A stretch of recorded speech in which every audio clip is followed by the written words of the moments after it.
So class 12 for board shot a question ta ahi goisile magnetic effect of current or question hoy to. So amar question tot koise je an electron is revolving with a frequency 10 to the power 15 hertz along a circular path of radius 1 angstrom. So eta circular path asile, circular path jar radius kiman 1 angstrom. A circular path to eta electron revolve kori ase hol eta circular path asile jar radius kiman 1 angstrom aru a circular path to eta electron revolve kori ase jar frequency kiman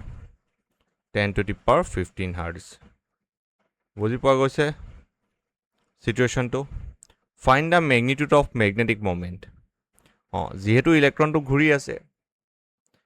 charge এটা ঘূৰি থাকিলে কি পাম আমি charge এটা flow হৈ থাকিলে current পাম আৰু কাৰেন্ট যদি পাওঁ আমি এটা কইলত এটা সাৰ্কুলাৰ কইলত যদি কাৰেন্ট এটা ৰিভলভ কৰি থাকে বা কাৰেন্ট ফ্লো হৈ থাকে আমি ম্যাগনেটিক ফিল্ড পাম আৰু ম্যাগনেটিক যদি ফিল্ড পাইছো তেতিয়াহলে ম্যাগনেটিক মোমেন্টটো আমি এই কইলটোৰ পাম ম্যাগনেটিক মোমেন্টৰ ফৰ্মুলা কি আছিল m is equal to ia মুছত গিভেন কি আছে প্ৰথম কথা ৰেডিয়াস দিয়া আছে 1 আর্মস্ট্রং মানে 10 to the power -10 metre then দিয়া আছে frequency nu 10 to the power 15 hertz ঠিক আছে ৰেডিয়াস ইউজ কৰি মই এৰিয়া উলিয়াই ল'ব পাৰিম এৰিয়া ইকুৱেল টু কিমান আছে পাই r স্কয়াৰ সো পাই into 10 to the power -10 যেহেতু r of value 10 to the power -10 whole square so pi into 10 to the power -20 meter square ঠিক আছে এতিয়া i ভ্যালুটো লাগে i কেনেকৈ উলিয়াম i ভ্যালুটো কেনেকৈ উলিয়াম যেহেতু এই ইলেক্ট্ৰনটো ৰিভলভ হৈ আছে এই ইলেক্ট্ৰনটো ৰিভলভ হৈ আছে আৰু ইলেক্ট্ৰনটো ফ্লো হৈ থকাৰ কাৰণে আমি কি পাম কাৰেন্ট পাম আৰু কাৰেন্টৰ আমি জানো যে i ইকুৱেল টু কি আছিল q by t charge per unit time so i is equal to q by t so 1 by t to frequency হয়নে so q into nu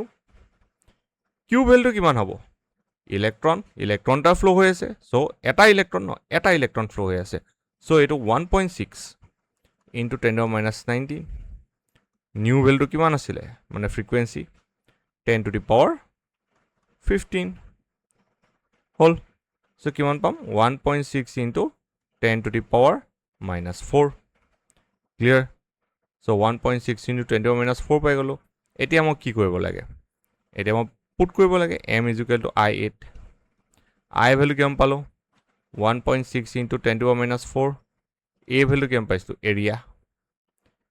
value কিমান পাইছিলো pi into 10 to the power -20 pi into 10 to the power -20 pi into 10 to the power -20 so pi value put কৰি দিও 3.14 16 into 3.14 into 10 to the power -24 so 16 আৰু 3.14 314 into 16 6 4 jar kiman 24 2 6 1 6 7 8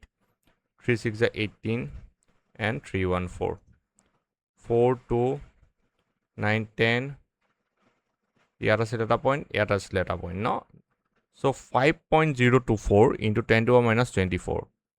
so 5.024 into 10 to the power -24